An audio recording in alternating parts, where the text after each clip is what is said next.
Friends, welcome back friends. ಇವಾಗ ಸಂಜೆ time ವ್ಲಾಗನ್ನು start ಮಾಡಿದ್ದೀನಿ. ಸೊ ನಿನ್ನೆ ವ್ಲಾಗಲ್ಲಿ ಹೇಳಿದ್ದೆ ಅಲ್ವಾ, ಸೊ ನಾನು ಹೊಸ ರೆಸಿಪಿಯನ್ನು ಮಾಡ್ತಾಯಿದ್ದೀನಿ. ನಾನು ಮಾಡ್ತಾ ಇರೋದು ಫಸ್ಟ್ ಟೈಮು ಕೊಟ್ಟಿಗೆ ಮಾಡ್ತಾಯಿದ್ದೀನಿ, ಮುಳ್ಳು ಸೌತೆದು. ಸೊ ಹಾಗಾಗಿ ಅದನ್ನು ಪ್ರಿಪೇರ್ ಮಾಡೋದಕ್ಕೆ ಹೋಗಬೇಕು. ಮಳೆ ಬೇರೆ ಬರೋ ಥರ ಇದೆ.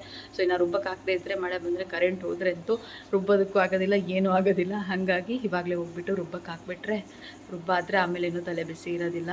ಸೊ ಹಾಗಾಗಿ ಇವಾಗ ಹೋಗ್ಬಿಟ್ಟು ಫಸ್ಟ್ ಅದನ್ನು ಮಾಡೋಣ. ಹೆಂಗೆ ಅಂತ ನಾನು ಕೂಡ ಫಸ್ಟ್ ಟೈಮ್ ಮಾಡ್ತಾ ಇರೋದು. ಬಟ್ ತುಂಬ ಸರಿ ನಮ್ಮ ಮನೆಯಲ್ಲಿ ಮಾಡ್ತೀವಿ ನಾವು, ಬಟ್ ನಾನು ಮಾಡ್ತಾ ಇರೋದು ಫಸ್ಟ್ ಟೈಮ್. ಹಂಗಾಗಿ ಮತ್ತೆ ನಾನು ಕೇಳ್ಕೊಂಡು ಮಾಡಬೇಕು ಇವಾಗ ಹೋಗ್ಬಿಟ್ಟು. ಆ್ಯಂಡ್ ಬನ್ನಿ ಹೋಗೋಣ. ನಾನು ರೆಸಿಪಿ ಕೂಡ ಶೇರ್ ಮಾಡ್ತೀನಿ, ನಾನು ಯಾವ ಥರ ಮಾಡ್ತಾಯಿದ್ದೀನಿ ಅಂತಂದ್ಬಿಟ್ಟು. ಹಾಗೆ ಮೇಲೆ ಹೆಂಗೆ ಮಾಡ್ತೀವಿ ಅಂತ ತೋರಿಸ್ತೀನಿ, ಓಕೆನಾ? ಸೊ ಬನ್ನಿ ಇವಾಗ ತಡ ಮಾಡ್ತೇವೆ, ವ್ಲಾಗನ್ನು ಶುರು ಮಾಡೋಣ. ಸೊ ಯಾರಾದರೂ ಸಬ್ಸ್ಕ್ರೈಬ್ ಮಾಡದೆ ನೋಡ್ತಾ ಇದ್ರೆ ಪ್ಲೀಸ್ ಸಬ್ಸ್ಕ್ರೈಬ್ ಮಾಡಿ, ಸಪೋರ್ಟ್ ಮಾಡಿ. ಬನ್ನಿ ಇವಾಗ ಹೋಗೋಣ. ಆಲ್ರೆಡಿ ಎಲ್ಲನೂ ರೆಡಿ ಮಾಡಿ ಇಟ್ಕೊಂಡು, ಇದು ರುಬ್ಬೋಗಿ ಹಾಕೋದಕ್ಕೆ, ಆ್ಯಂಡ್ ಇದೊಂದು ಸ್ವಲ್ಪ ಹಿಂಗೆ ಇದಕ್ಕೆ ಮಿಕ್ಸ್ ಮಾಡೋದಕ್ಕೆ. ಅಕ್ಕಿ ಕೂಡ ಸ್ವಲ್ಪ ನೀರು ಸೋರೋದಕ್ಕೆ ಇಟ್ಟಿದ್ದೀನಿ. ಬಿಕಾಸ್ ಸೌತೆಕಾಯಿ ಹಾಕಿ ರುಬ್ಬೋದ್ರಿಂದ ನೀರು ಜಾಸ್ತಿ ಆಗಿಬಿಡುತ್ತೆ. ತುಂಬ ನೀರಾದರೆ ಚೆನ್ನಾಗಾಗಲ್ಲ. ಹಂಗಾಗಿ ಸ್ವಲ್ಪ ಈ ಥರ ನೀರು ಸೋರಲಿ ಅಂತಂದ್ಬಿಟ್ಟು ಇಟ್ಟಿದ್ದೀನಿ. ಎಕ್ಸ್ಟ್ರಾ ಇದ್ದರೆ ಹೋಗ್ಬಿಡ್ಲಿ ಅಂತ.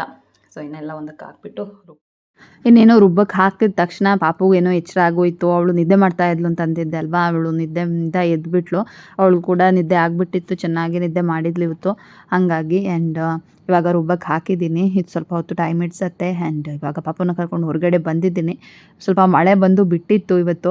ಇಲ್ಲ ಅಂತಂದರೆ ಜೋರಾಗಿ ಮಳೆ ಬಂದರೆ ಅಂತೂ ಇವಾಗ ಕೆಲವೊಂದು ಕಡೆ ತುಂಬ ಮಳೆ ಬರುತ್ತೆ. ಬಟ್ ನಮ್ಮ ಮನೇಲಿ ಇವತ್ತು ಆ್ಯಕ್ಚುಲಿ ಸ್ವಲ್ಪನೇ ಮಳೆ ಬಂದಿತ್ತು, ಹಂಗಾಗಿ ಹೊರಗಡೆ ಬಂದಿದ್ದೀವಿ. ನಿನ್ನೆ ಅಂತೂ ಬರೋ ಥರನೇ ಇರಲಿಲ್ಲ, ಮಳೆ ಸಿಕ್ಕಾಪಟ್ಟೆ ಬಂದುಬಿಟ್ಟಿತ್ತು. ಆ್ಯಂಡ್ ಹಾಗೆ ಬಂದ ತಕ್ಷಣ ನೋಡಿ ಇಲ್ಲಿ ಪಾಪುಗೆ ಸೌತೆಕಾಯಿ ನೆನಪಾಯಿತು. ಹಾಗಾಗಿ ಅದು ಇವಾಗಂತೂ ಮುಗ್ದೋಗಿದೆ ನೋಡಿ, ಚಿಕ್ಕದಾಗ್ತಾ ಇದೆ. ಅದನ್ನೇ ಕೊಯ್ಕೊಟ್ಟು ಅದನ್ನು ಕೊಯ್ದಿನ ಕೊಡಬೇಕು ಮನೆಗೆ ಹೋದ ತಕ್ಷಣ. ಅವಳಿಗೆ ಏನೋ ತಿಂತಾಳೋ ಬಿಡ್ತಾಳೋ, ಬಟ್ ಅದು ಬೇಕು ಅಂತ ಹೇಳ್ತಾಳೆ ಅವಳಂತೂ. ಹಾಗಾಗಿ ಒಂದು ಸಿಕ್ತು ಪುಣ್ಯಕ್ಕೆ. ಸೊ ಅದನ್ನು ಇವಾಗ ತೊಗೊಂಡು ಹೋಗ್ತಾಯಿದ್ದೀನಿ. ಅಷ್ಟರಲ್ಲಿ ಹಿಟ್ಟು ಕೂಡ ರುಬ್ಬಿ ಎಲ್ಲ ತೆಗೆದಿಟ್ಟೆ ನೋಡಿ. ಇಷ್ಟು ಗಟ್ಟಿ ಇದೆ, ಸ್ವಲ್ಪ ಗಟ್ಟಿನೇ ಇಡಬೇಕು. ಇಲ್ಲ ಅಂತಂದರೆ ಅದು ಸೌತೆಕಾಯಿ ಹಾಕಿದಾಗ ನೀರು ಬಿಟ್ಟಂಗೆ ಆಗಿಬಿಟ್ಟು ತುಂಬ ಮೆತ್ತಗಾಗಿ ಅದು ಚೆನ್ನಾಗಿ ಆಗೋದಿಲ್ಲ. ಅದಕ್ಕೋಸ್ಕರ ಹಿಟ್ಟನ್ನು ಸ್ವಲ್ಪ ಗಟ್ಟಿಯಾಗೆ ರುಬ್ಕೊಳ್ಬೇಕು. ಇದು ಬಂದು ಸ್ವಲ್ಪ ಗ್ರೈಂಡರು ತೊಳೆದಿಟ್ಟಿರೋಂಥ ನೀರು. ಇವಾಗ ಮಿಕ್ಸಿನಲ್ಲಿ ರುಬ್ಕೊಂಡ್ರೆ ನಾವು ಒಂದು ಸ್ವಲ್ಪ ನೀರು ಹಾಕ್ಬಿಟ್ಟು ಎತ್ತಿರ್ತೀವಲ್ವ, ಆ ಥರ. ಸ್ವಲ್ಪ ಹೊತ್ತಾದ ನಂತರ ಅದು ಗಟ್ಟಿಯಾಗಿರೋದು ಅಡಿಯಲ್ಲಿ ಸ್ಟೇ ಆಗುತ್ತೆ. ಸೊ ಅದನ್ನು ಯೂಸ್ ಮಾಡ್ಬೋದು ಅಂತ. ಅಪ್ಪ ಮಗಳು ಏನು ಮಾಡ್ತಿದ್ದಾರೆ ನೋಡೋಣ. ಆಲ್ಬಮ್ ನೋಡ್ತಾ ಕೂತ್ಕೊಂಡಿದ್ದಾರೆ. ನಾನು ಹಿಟ್ಟು ರುಬ್ಬಿ ಬರ್ತೀನಿ, ಅಷ್ಟೊತ್ತು ನೋಡ್ಕೊಳ್ಳಿ ಅಂತ ಅಂದ್ಬಿಟ್ಟು ಹೋಗಿದ್ದೆ. ಸೊ ನೋಡಿ ಇಲ್ಲಿ ನಾನು ಆಲ್ರೆಡಿ ಇನ್ನೊಂದು ಸರಿ ಯಾವಾಗಾದರೂ ಶೇರ್ ಮಾಡ್ತೀನಿ, ಓಕೆನಾ? ನಮ್ಮ ಮದುವೆ ಫೋಟೋಸು, ಪ್ರೀ ವೆಡ್ಡಿಂಗ್ ಫೋಟೋಸ್ ಇದು. ಡೀಟೇಲ್ ಆಗಿ ನೆಕ್ಸ್ಟ್ ಯಾವತ್ತಾದ್ರೂ ಫೋಟೋಸ್ ಶೇರ್ ಮಾಡ್ತೀನಿ ನಾನು. ಹೇಳಿ ಕಂದಪ್ಪ.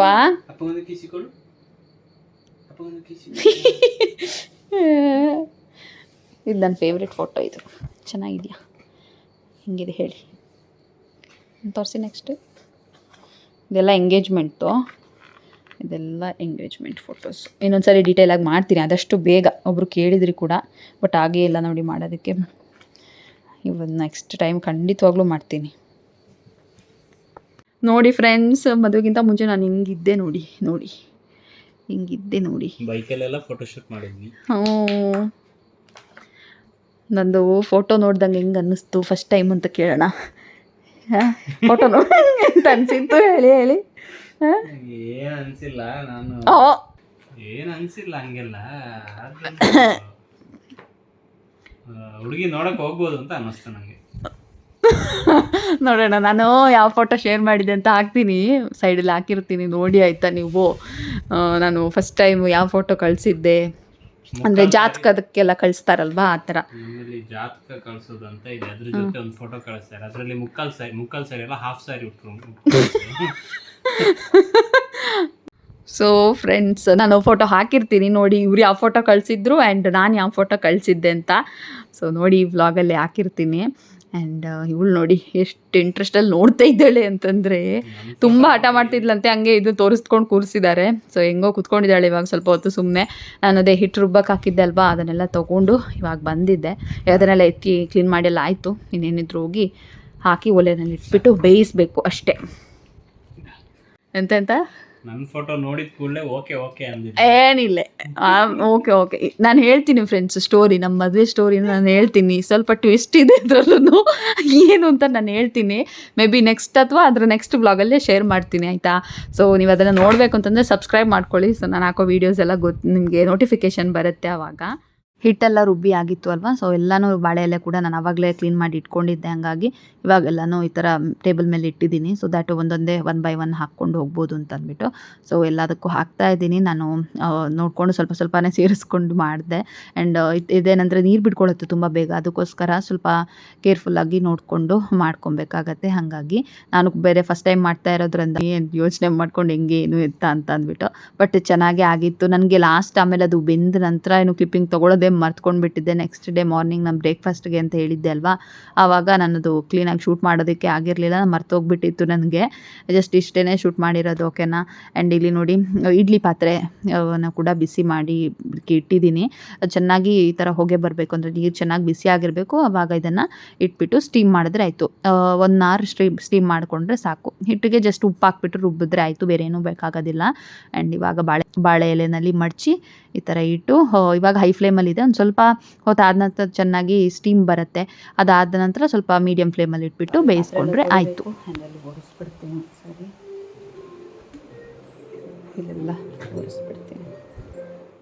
ಇವಾಗ ನೀರೆಲ್ಲ ಚೆನ್ನಾಗಿ ಕುದಿಯುವಾಗ ಈ ಥರ ನೋಡಿ ಸೈಡಿಂದೆಲ್ಲ ಈ ಥರ ಸ್ಟೀಮ್ ಬರ್ತಾ ಇರುತ್ತೆ. ಆ ಥರ ಆದಾಗ ಒಂದು ಸ್ವಲ್ಪ ಮೀಡಿಯಮ್ ಫ್ಲೇಮ್ ಮಾಡಿಟ್ರೆ 1 hour ಚೆನ್ನಾಗಿ ಬೆಂದರೆ ಚೆನ್ನಾಗಿ ರೆಡಿಯಾಗಿರುತ್ತೆ. ಆ್ಯಂಡ್ ವಿತ್ ಬಿಸಿ ತಿನ್ನೋದಕ್ಕಾಗೋದಿಲ್ಲ. ನೆಕ್ಸ್ಟ್ ಡೇ ಮಾರ್ನಿಂಗ್ ತಿಂದರೆ ಚೆನ್ನಾಗಿರುತ್ತೆ. ತುಂಬ ಬಿಸಿ ಇದ್ದರೆ ಅದು ತಿನ್ನೋದಕ್ಕೆ ಅಷ್ಟೊಂದು ಚೆನ್ನಾಗಿರೋದಿಲ್ಲ ಹಾಗಾಗಿ. ಆ್ಯಂಡ್ ಕಿಚನ್ ಕೂಡ ಕ್ಲೀನ್ ಮಾಡಿದ್ದಾಯಿತು, ಪಾತ್ರೆ ಎಲ್ಲ ತೊಳೆದು ಸ್ಲ್ಯಾಬ್ ಎಲ್ಲ ಕ್ಲೀನ್ ಮಾಡಿದ್ದಾಯಿತು. ಆ್ಯಂಡ್ ಫ್ರೆಂಡ್ಸ್ ಇದು ನೆಕ್ಸ್ಟ್ ಡೇ ಮಾರ್ನಿಂಗ್ ಮತ್ತೆ ವ್ಲಾಗನ್ನು ಕಂಟಿನ್ಯೂ ಮಾಡ್ತಾ ಇದ್ದೀನಿ. ಆ್ಯಂಡ್ ಸಾಂಬಾರ್ ರೆಸಿಪಿ ಶೇರ್ ಮಾಡಿ ನಿಮ್ಮ ಕಡೆ ಹೆಂಗೆ ಮಾಡ್ತೀರಾ ಅಂತ ಅಂದ್ಬಿಟ್ಟು ಕೇಳಿದ್ರಿ ತುಂಬ ಜನ.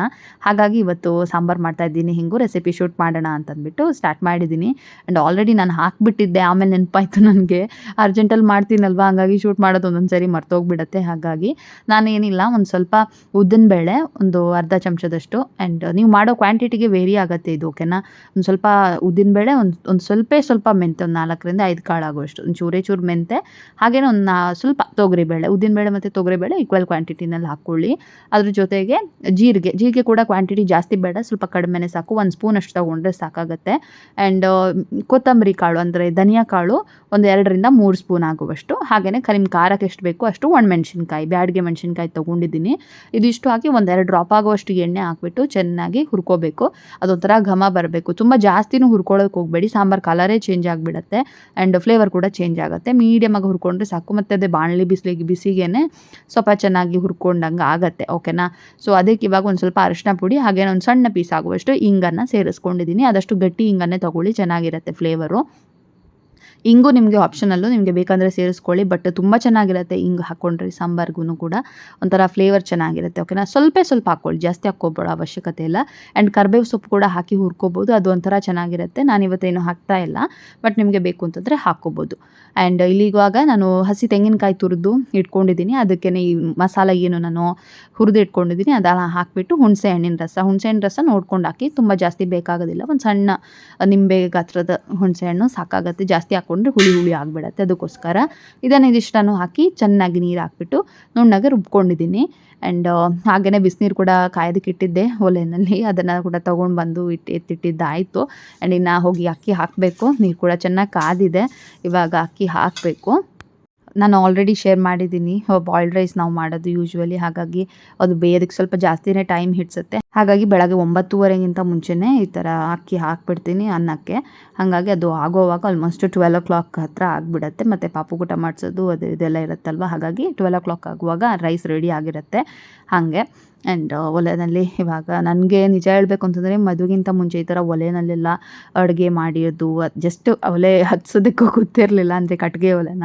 ಬಿಕಾಸ್ ನಮ್ಮ ಮನೇಲಿ ಅಷ್ಟು ಯೂಸ್ ಮಾಡ್ತಾ ಇರಲಿಲ್ಲ, ಹಾಗಾಗಿ ನನಗೆ ಅದು ಐಡಿಯಾನೇ ಇರಲಿಲ್ಲ. ಬಟ್ ಇಲ್ಲಿ ಬಂದಮೇಲೆ ನಾನು ಸ್ವಲ್ಪ ಕಲ್ತ್ಕೊಂಡಿದ್ದು ಅಂತಲೇ ಹೇಳ್ಬೋದು. ಆ್ಯಂಡ್ ಇಲ್ಲಿ ರೈಸ್ ಮಾತ್ರ ಇದರಲ್ಲಿ ಇಡೋದು. ಆಮೇಲೆ ಅಪರೂಪಕ್ಕೆ ಒಂದೊಂದು ಸರಿ ರೊಟ್ಟಿ ಏನಾದರೂ ಮಾಡಿದ್ರೆ ಒಲೆಯಲ್ಲಿ ಮಾಡ್ತೀವಿ ಅಷ್ಟೇನೆ. ಮತ್ತು ಅಲ್ಲಿ ಮಿಕ್ಕಿದೆಲ್ಲ ಗ್ಯಾಸಲ್ಲೇ ಮಾಡೋದು.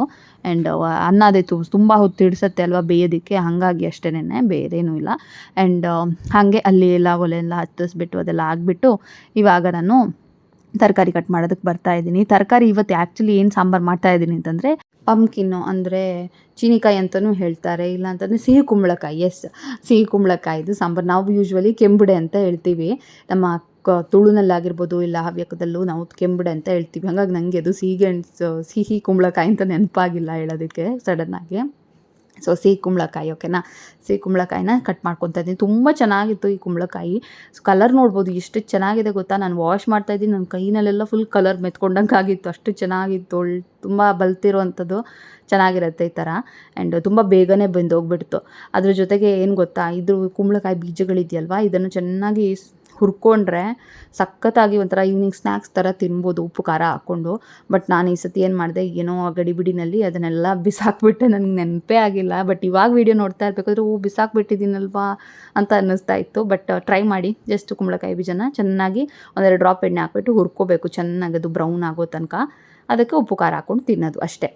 ಇಲ್ಲಿ ರೆಸಿಪಿಗೆ ಬಂದರೆ ಸಾಂಬಾರು ಹೋಳುಗಳಿಗೆ ನಾನು ಒಂದು ಸ್ವಲ್ಪ ನೀರು, ಹಾಗೇನೇ ಉಪ್ಪು ಮತ್ತು ಒಂದು ಪೀಸ್ ಆಗುವಷ್ಟು ಬೆಲ್ಲ, ಇದಿಷ್ಟು ಹಾಕಿ ಒಂದು ಸ್ವಲ್ಪ ಚಿಲ್ಲಿ ಪೌಡರ್ ಹಾಕಿದ್ದೀನಿ. ಆಲ್ರೆಡಿ ನಾವು ರುಬ್ಬಕ್ಕೂ ಹಾಕಿರ್ತೀವಲ್ವ, ಹಾಗಾಗಿ ಅದಷ್ಟು ಹಾಕಿ ಚೆನ್ನಾಗಿ ಬೇಯಿಸ್ಕೋಬೇಕು ಹೋಳುಗಳನ್ನು. ಈ ಸಿಹಿ ಕುಂಬಳಕಾಯಿ ಸ್ವಲ್ಪ ಬೇಗನೆ ಬೇಯುತ್ತೆ, ಅದಕ್ಕೋಸ್ಕರ ನೋಡ್ಕೊಳ್ಳಿ. ಅದು ಫುಲ್ಲು ಮೆಲ್ಟ್ ಆಗಿಬಿಡತ್ತಿಲ್ಲ ಅಂತಂದರೆ ಅದಕ್ಕೋಸ್ಕರ ನೋಡಿಕೊಂಡು ಬೇಕಾದಾಗ ಬೆಂದಿದೆ ಅಂತಂದಾಗ ಮಸಾಲ ಸೇರಿಸ್ಕೊಂಡು ಚೆನ್ನಾಗಿ ಕುದಿಸ್ಕೋಬೇಕು. ಈ ಥರ ಒಂಥರ ನೊರೆ ಇದೆಯಲ್ವ, ಅದೆಲ್ಲ ಹೋಗಬೇಕು, ಅಷ್ಟು ಚೆನ್ನಾಗಿ ಕುದಿಸ್ಕೊಳ್ಳಿ. ನೋಡಿ ಇವಾಗ ಸೂಪರಾಗಿರೋ ಸಾಂಬಾರು ಕೂಡ ರೆಡಿ. ಇನ್ನೊಂದು ಸೂಪರಾಗಿರೋ ಒಗ್ಗರಣೆ ಹಾಕಬೇಕು. ಆ್ಯಂಡ್ ಇದು ಸಾಂಬಾರು ತುಂಬ ಚೆನ್ನಾಗಾಗುತ್ತೆ ಓಕೆನಾ. ಇದೇ ಥರ ಮಾಡ್ಕೊಳ್ಳಿ ನೀವು, ಸಖತ್ತಾಗಿ ಬಂದಿರುತ್ತೆ. ಹಸಿ ಕೊತ್ತಂಬರಿ ಸೊಪ್ಪು ಸ್ವಲ್ಪ ಹಾಕಿದ್ದೀನಿ. ಹಾಗೆ ಇವಾಗ ಒಗ್ಗರಣೆಗೆ ನಾರ್ಮಲ್ ಸಾಸಿವೆ, ಒಣಮೆಣ್ಸಿನ್ಕಾಯಿ, ಕರಿಬೇವು ಸೊಪ್ಪು ಇದಿಷ್ಟು ಹಾಕಿ ಒಗ್ಗರಣೆ ಕೊಟ್ಕೊಂಡ್ರೆ ಆಯಿತು, ಸಾಂಬಾರು ರೆಡಿ. ನಾವು ಈ ಥರ ಚಕ್ಕೆ ಲವಂಗ ಆ ಥರ ಎಲ್ಲ ಏನೂ ಹಾಕೋದಿಲ್ಲ, ಸಿಂಪಲಾಗಿ ಈ ಥರ ಸಾಂಬಾರು ಮಾಡ್ತೀವಿ. ನೀವು ಒಂದ್ಸರಿ ಟ್ರೈ ಮಾಡಿ. ಮೇಯ್ನಾಗಿ ಬೇಕಾಗಿರೋದು ಅಂತಂದರೆ ಹಸಿ ತೆಂಗಿನಕಾಯಿ ತುರಿ, ಹಾಗೆಯೇ ಈ ಸಾಂಬಾರಿಗೆ ನಾವೇನು ಮಸಾಲ ತೊಗೊಂಡಿದ್ದೀವಿ ಅದು ತುಂಬ ಜಾಸ್ತಿ ಒಂಥರ ಫ್ಲೇವರ್ಫುಲ್ ಆಗಿರೋದಿಲ್ಲ. ಬಟ್ ಏನು ಫ್ಲೇವರ್ಫುಲ್ ಅಂದರೆ ನಿಮಗೆ ಮಸಾಲ ಹೊಡೆದಂಗೆ ಆಗೋದಿಲ್ಲ, ಬಿಕಾಸ್ ಅಷ್ಟು ಸಿಂಪಲ್ಲಾಗಿ ಮೈಲ್ಡಾಗಿ ಚೆನ್ನಾಗಿರುತ್ತೆ ಓಕೆನಾ. ಹಾಗೆ ನಿನ್ನೆ ನನಗೆ ಅಪ್ಪ ಬಂದಿದ್ದಾಗ ಪಡವಲಕಾಯಿ ತಂದಿದ್ರು ಅಂತ ಅಂದಿದ್ದಲ್ವ, ಅದು ಒಂದು ಸ್ವಲ್ಪ ಮಿಕ್ಕಿತ್ತು. ಸೊ ಅದರದ್ದೇ ಒಂದು ಸ್ವಲ್ಪ ಪಲ್ಯ ಕೂಡ ಮಾಡಿದ್ದೆ, ಅದು ಕೂಡ ಆಯಿತು ಆಲ್ಮೋಸ್ಟ್. ಒಂದು ಸ್ವಲ್ಪ ನೀರು ಆರೋದಕ್ಕೆ ಬಾಕಿ ಇದೆ. ಸೊ ನೀವು ಕೇಳಿರೋಂಥ ಸಾಂಬಾರು ರೆಸಿಪಿ ಕೂಡ ಶೇರ್ ಮಾಡಿದ್ದೀನಿ. ಇಷ್ಟ ಆಗಿದೆ ಅಂತಂದರೆ ಟ್ರೈ ಮಾಡಿ. ಆ್ಯಂಡ್ ಹೇಗೆ ಬಂತು ಅಂತ ಕಮೆಂಟ್ ಮಾಡಿ. ಲಾಸ್ಟ್ ಟೈಮ್ ಕೆಂಪು ಚಟ್ನಿ ರೆಸಿಪಿ ಚೆನ್ನಾಗಿ ಬಂದಿತ್ತು ಅಂತ ತುಂಬ ಜನ ಕಮೆಂಟ್ ಮಾಡಿದ್ರಿ. ತುಂಬ ಖುಷಿ ಆಯಿತು ನಿಮ್ಮ ಕಮೆಂಟ್ ನೋಡಿ, ರಿವ್ಯೂ ನೋಡಿ. And thank you so much. ಇದೇ ಥರ ಸಪೋರ್ಟ್ ಮಾಡ್ತಾಯಿರಿ. ಆ್ಯಂಡ್ ಈ ಸಾಂಬಾರು ಕೂಡ ಟ್ರೈ ಮಾಡಿ ಹೆಂಗೆ ಬಂತು ಅಂತ ಹೇಳಿ. ತುಂಬ ಜನರಿಗೆ ಗೊತ್ತಿರ್ಬೋದು ಇದೇ ಥರ ಮಾಡ್ತಾರೆ, ಬಟ್ ನಾನು ಯಾವ ಥರ ಮಾಡ್ತೀನಿ ಅಂತ ಶೇರ್ ಮಾಡಿದ್ದೀನಿ ಅಷ್ಟೇ. ಹಾಗೆ ಇವಾಗ ಸಂಜೆ ನೋಡಿ ಇಲ್ಲಿ ಅಲಸಂಡೆ ಕೊಯ್ಯೋಣ ಅಂತ ಬಂದಿದ್ದೆ, ಸುಮ್ಮನೆ ಪಾಪುನ ಇಟ್ಕೊಂಡು ಬಂದಿರೋದು. ಬಟ್ ಅವಳನ್ನ ಹಿಡ್ಕೊಂಡು ಇಲ್ಲೆಲ್ಲ ಕೊಯ್ಯೋದಕ್ಕೆ ಆಗೋದಿಲ್ಲ, ಬಿಕಾಸ್ ಅವಳು ಬಿಡೋದು ಇಲ್ಲ. ಆ್ಯಂಡ್ ಅದೇನಾದರೂ ಈ ಥರ ಇದು ಅಲಸಂಡೆಗೆಲ್ಲ ಒಂದು ಇದು ಬರುತ್ತೆ ನೋಡ್ಬೋದು ನೀವು, ಈ ಥರ ಒಂಥರ ಇರುವೆ ಥರದ್ದು, ಆಮೇಲೆ ಒಂದು ಕೀಟಗಳೆಲ್ಲ ಬರುತ್ತೆ, ಅದೆಲ್ಲ ಕಂಡ್ರದ್ದು ಭಯ ಪಟ್ಕೊಳ್ತಾಳೆ. ಅದಕ್ಕೋಸ್ಕರ ಬೇಡ ಹೋಗೋಣ ಅಂತ ಇರ್ತಾಳೆ. ಈಗ ಸುಮ್ಮನೆ ಕೊಯ್ತಾ ಇದ್ದೀನಿ, ಕೊಯ್ಯೋದಕ್ಕಿಂತ ಬಂದಿದ್ದು ನಾನು ಆ್ಯಕ್ಚುಲಿ, ಬಟ್ ಅವಳು ಬಿಟ್ಟಿಲ್ಲ. ಸರಿ ಅಂತಂದ್ಬಿಟ್ಟು ನಾನು ವಾಪಸ್ ಹೋದೆ. ನೋಡಿ ಇಲ್ಲೆಲ್ಲ ತರಲೆ ಮಾಡ್ತಾಳೆ, ಹಂಗಾಗಿ ಹೋಗೋಣ ಅಂತ ಇತ್ತು. ಸೊ ಈ ವ್ಲಾಗನ್ನು ಕೂಡ ನಾನು ಇಲ್ಲಿಗೆ ಏನು ಮಾಡ್ತೀನಿ. ಈ ವ್ಲಾಗ್ ಇಷ್ಟ ಆಗಿದೆ ಅಂತಂದರೆ ಪ್ಲೀಸ್ ಲೈಕ್ ಮಾಡಿ, ಶೇರ್ ಮಾಡಿ, ಸಬ್ಸ್ಕ್ರೈಬ್ ಮಾಡಿ. ಸಿಗೋಣ ಇನ್ನೊಂದು ವೀಡಿಯೋದೊಂದಿಗೆ. ಅಲ್ಲಿ ತನಕ take care and bye. Thanks for watching.